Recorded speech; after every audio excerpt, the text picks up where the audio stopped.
வணக்கம் சார். வணக்கம் சார், இந்த குரு பயிற்சி நம்ம மக்களுக்கு எப்படி சார் இருக்க போகுது? நவகிரகத்துல மிக முக்கியமான கிரகமாக பார்க்கப்படக்கூடியது குரு பகவானுடைய பயிற்சி. சோ பொதுவா சாமானியர் தொடங்கி வெகுஜன மக்களா இருக்கக்கூடிய நம்ம எல்லாருமே ஒரு நல்ல விஷயத்தை தொடங்கணும்னு சொன்னா குரு பலன் இருக்கா அப்படின்னு தான் பார்ப்பாங்க ஜாதகர்கள்.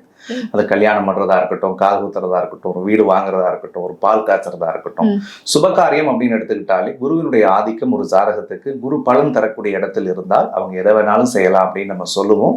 சோ அப்படிப்பட்ட நவகிரகத்துல நல்ல கிரகமாக விளங்கக்கூடிய குரு பகவான் கிட்டத்தட்ட ஒரு வீட்டுக்கு ஒரு வருட காலங்கள் இருந்த ஒரு பலன் தருவாரு. சோ இந்த குரு பெயர்ச்சி வாக்கிய பஞ்சாங்கப்படி வரக்கூடிய மே மாதம் 26ஆம் தேதி இப்ப இருக்கக்கூடிய மிதுன ராசியில இருந்து தன்னுடைய அடுத்த ராசியான கடகத்துக்கு பயிற்சி ஆகிறார். சோ 12 வருஷத்துக்கு பிறகு குரு பகவான் கடகராசியில உச்சம் அடைகிறது அப்படின்றது ஒரு மிகப்பெரிய விசேஷம். குரு அப்படின்னு எடுத்துக்கிட்டாலே ரொம்ப நல்ல கிரகம் அப்படின்னு சொல்லுவோம். குரு தனத்துக்குரிய காரகன், பணம். அதே மாதிரி குரு குழந்தைக்குரிய காரகன். குரு கல்விக்குரியவர், ஞானத்துக்குரியவர், அறிவுக்குரியவர், சிந்தனைக்குரியவர் அப்படின்னு நம்ம அடுக்கிக்கிட்டே போலாம். உலகத்துல நல்ல பண்பு எதுன்னு நினைக்கிறோமோ அது எல்லாம் குருவுக்கு பொருந்தும்னு சொல்லணும். சோ அப்படிப்பட்ட குரு பெயர்ச்சியினால 12 ராசிக்காரர்களுக்கும் குருவினுடைய அருள் பூரணமாக இருக்க போகிறது. அதே மாதிரி குரு வரக்கூடிய இடம் மட்டும் இல்லாது குரு பார்க்கக்கூடிய இடங்களும் அற்புதமான பலன்களை ஒவ்வொரு ராசிக்காரர்களுக்கும் தனித்தனியாக கொடுக்கும். ஓகே சார், கடகராசிக்காரர்களுக்கு குரு பெயர்ச்சி உச்சத்துல இருக்கா? சோ கடகராசியை பொறுத்த வரைக்கும் அஷ்டமத்து சனியில மாட்டிக்கிட்டு பட்ட கஷ்டங்கள்ல இருந்து எப்பவாவது நம்ம வாழ்க்கை மீண்டுடாதா அப்படின்னு கிட்டத்தட்ட லாஸ்ட் ஒரு 3 வருஷ வாழ்க்கையில நிறைய வழிகளோடு போராடிய ராசி கடகராசி. இழக்கிறதுக்கு ஒண்ணு இல்லை சார், நான் பொண்ணை இழந்துட்டேன், பொருளை இழந்துட்டேன், உயிர் மட்டும்தான் சார் என்கிட்ட மிச்சம் இருந்துச்சு அப்படின்னு சொல்லி அழறதுக்கு ஆள் இருந்துச்சுன்னா கத்தி அழுதுருப்பாங்க. இல்லற வாழ்க்கையில பிரச்சனை, தொழில பிரச்சனை, பழக்க வழக்கத்துல பிரச்சனை, எதுக்குடா இந்த வாழ்க்கை அப்படின்னு கூட பல இடங்கள்ல அவங்க வருத்தப்பட்டு இருந்த நேரத்துல ஒரு வெளிச்சமே கிடைச்சிடாதா அப்படின்ற விஷயத்துல கடவுள் குரு பகவான் அவங்களுக்கு ஒரு மிகப்பெரிய எழுச்சியை கொடுக்கக்கூடிய அடிப்படையில தன்னுடைய ராசியிலேயே உச்சமடைகிறார். குருவும் சந்திரனும் எப்பொழுதெல்லாம் சேர்கிறதோ ஒரு ஜாதகனுக்கு குரு சந்திர யோகம் ஏற்படுகிறது. குரு சந்திர யோகம் என்பது திடீர் யோகம், திடீர் அதிர்ஷ்டம், திடீர் பதவி, திடீர் பொறுப்பு, திடீர் புகழ் அப்படின்னு நீங்க சொன்ன மாதிரி எல்லாமே திடீர்னு அவங்களுக்கு நடக்கக்கூடிய வாய்ப்பு உண்டு. கடகராசி எனக்கு எதுவுமே வேணாம் சார், நிம்மதி இருந்துட்டா போதும் அப்படின்னு கேட்டது நாள்ல அதிகமா இருந்தாலும் ஆண்டவனுடைய அருளோடு அவங்க வாழ்க்கைக்கு ஒரு பெரிய மாற்றத்தை இந்த குரு பெயர்ச்சி கொடுக்குது. ஏன்னா முக்கியமா பஞ்சமஸ்தானம் அப்படின்னு சொல்லக்கூடிய பூர்வ புண்ணிய ஸ்தானத்தை குரு பார்க்கிறார். அப்ப ஏற்கனவே இவங்க செஞ்ச எல்லா புண்ணிய பலன்களும் இந்த வருஷத்துல அவங்களுக்கு வேலை செய்ய ஆரம்பிக்கும். புதிய சிந்தனை, புதிய எண்ணம், புதிய எழுச்சியோடு அவர்கள் புதிய திட்டங்களையும் செயல்களையும் வகுத்து அதுல வெற்றி பெறக்கூடிய காலமாக இருக்கும். குடும்பத்தை பிரிஞ்சு வாழ்ந்த கடகராசிக்காரர்கள் குடும்பத்தோடு சேருவார்கள். திருமண வயசுல இருந்து கடந்த 3 வருஷத்துல கல்யாணமே நடக்கல சார் எங்களுக்கு நினைச்சிட்டு இருந்தவங்களுக்கு கண்டிப்பாக கல்யாணம் கூடி வரும். அஷ்டம சனியில பொண்டாட்டியை பிரிஞ்சு வாழ்ந்தேன், கணவனை பிரிஞ்சு வாழ்ந்தேன், குடும்பத்தை பிரிஞ்சு வாழ்ந்துட்டு இருக்கிறேன், அல்லது விவாகரத்தாய் நான் கஷ்டப்படுறேன், எனக்கு அடுத்த வாழ்க்கையை கிடைக்காதா அப்படின்னு ஏக்கத்தோடு இருந்தவர்களுக்கு சத்தியமாக மனசுக்கு பிடிச்ச மறு வாழ்க்கையை கடவுள் கொடுக்க போகிறார். கொடுக்கல் வாங்கல பிரச்சனை சார், பணம் கொடுத்துட்டு வரவே இல்லை சார், நான் கொடுத்துட்டு ஏமாந்துட்டேன் சார், இன்வெஸ்ட் பண்ணி நிறைய இழந்துட்டேன் அப்படின்னு நினைச்சவங்கன்னா கடன் வட்டியே கொடுக்க முடியலையே, எப்படி நாங்க மீண்டு வர போறோம்னு நினைச்சவங்களுக்கு எதிர்பார்க்காத உதவிகள் நிறைய இந்த வருஷத்துல கிடைக்க தொடங்க போகிறது. புதிய தொழில் தொடங்கி அது பெரிய அளவுல சாதிப்பாங்க. வீடு கட்டணும், வீடு வாங்கணும்னு நினைச்சவங்களுடைய கனவுகள் சரியாகும்.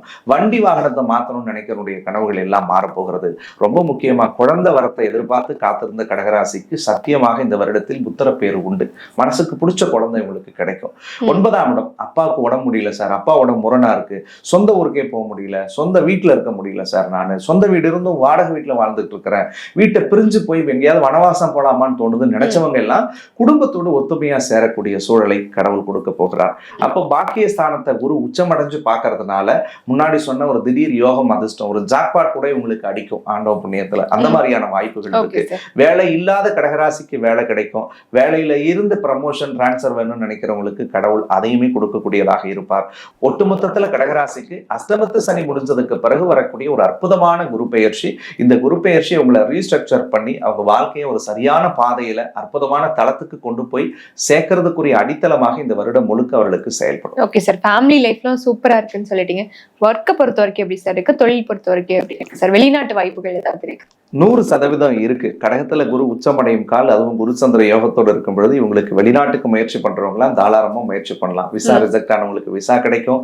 பிஆர் வேணும்னு சொல்லி அப்ளை பண்ணி நாங்க 2-3 வருஷமா தள்ளி போகுதுன்றவங்களாம் திரும்ப ரீஅப்ளை பண்ணா இந்த வாட்டி கிடைச்சிரும்.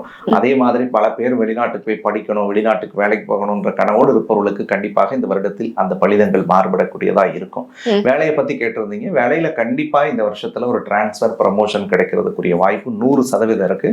வேலையை இல்லைன்னு நினைச்சு முயற்சி பண்றவங்களுக்கு மனசுக்கு பிடிச்ச வேலையில அவங்க அமரக்கூடிய சூழலையும் கண்டிப்பாக இறைவன் ஏற்படுத்துவார். ஓகே சார், இத்தனை விஷயங்கள் இருந்தாலும் கவனமா இருக்க வேண்டிய ஒரு சில விஷயங்கள் இருக்கு சார், அதை சொல்லிடுறேன். கடகராசிக்காரர்களை பொறுத்த வரைக்கும் வார்த்தைகள்ல ரொம்ப ஜாக்கிரதையா இருக்கணும். 2ல கேது இருக்கிறதுனால கம்யூனிகேஷன்ல நீங்க யார்கிட்ட பேசுறீங்க பழகுறீங்கன்றதுல ரொம்ப ஜாக்கிரதையா இருங்க. சீக்ரெட்ஸை தயவு செஞ்சு 3வது நபர்கள்ட்ட பேசாதீங்க. கடகராசிக்கு ஒரு இயல்பான குணம் ஒண்ணு உண்டு. எதிரில் இருக்கிறவங்க ஒரு சீக்ரெட்டை சொன்னா இவங்களை பத்தி 100 சொல்லிடுவாங்க. அந்த மாதிரி தயவு செஞ்சு நம்பாதீங்க. யார்கிட்ட எதை பேசுறோம், எவ்வளவு பேசுறோன்றது தெரிஞ்சு பேசினா வரக்கூடிய பாதிப்புல இருந்து தவிர்க்க முடியும். மறைக்காம சொல்லணும்னா அஷ்டம சனி முடிஞ்சாலும் 8ல ராகு இருக்கு, 2ல கேது இருக்கு. கோச்சார ரீதியா நாகதோஷம் இருக்கிறதுனால ஃபேமிலி லைஃப்ல கொஞ்சம் ஜாகிரதையா இருக்கணும். லவ் அண்ட் ரிலேஷன்ஷிப்ல கொஞ்சம் ஜாகிரதையா இருக்கணும். பேசுறவங்கள்ட்ட பழகிறவங்கள்ட்ட கொஞ்சம் கவனமா இருக்கணும். ஆணா இருந்தா பெண் கிட்ட, பெண்ணா இருந்தா ஆண் கிட்ட ஜாகிரதையா இருங்க. தவறான உறவு, தவறான சேர்க்கை, தவறான பழக்க வழக்கங்கள் வரும். அதெல்லாம் கொஞ்சம் உங்களை காயப்படுத்திக்காம இருக்கு. ஓகே சார், இவங்க இன்னும் தப்பிச்சுக்கிறதுக்காக எந்த தெய்வங்களை சார் வழிபடு? சந்திரனுடைய வழிபாடு இவர்களுக்கு மிகச்சிறந்த பலன் தரக்கூடியதாக இருக்கும். சோ பக்கத்துல ஏதாவது சிவன் கோயில் இருந்துச்சுன்னா பௌர்ணமி வரக்கூடிய நாள்ல அந்த எம்பெருமான தரிசனம் பண்ணி ஒரு புடி வில்வம் வாங்கி கொடுத்து ஒரு 5 அகல் தீபத்தை ஏற்றி வச்சு அந்த சிவன் கோவில சந்திரனுடைய ஒளி நம்ம மேல படுற மாதிரி ஒரு 3 வடமாகவோ 9 சுத்தாகவோ சாமியை சுத்திட்டு வீட்டுக்கு போய் விளக்கேற்றி சாமி கும்பிட்டாலே போதும். மனசுலயும் நிம்மதி கிடைக்கும், வீட்லயும் நிம்மதி கிடைக்கும். அவங்க எடுக்கிற முயற்சிகளும் வெற்றி கிடைக்கும். கண்டிப்பா சார், கண்டிப்பா. நன்றி சார். தேங்க்யூ.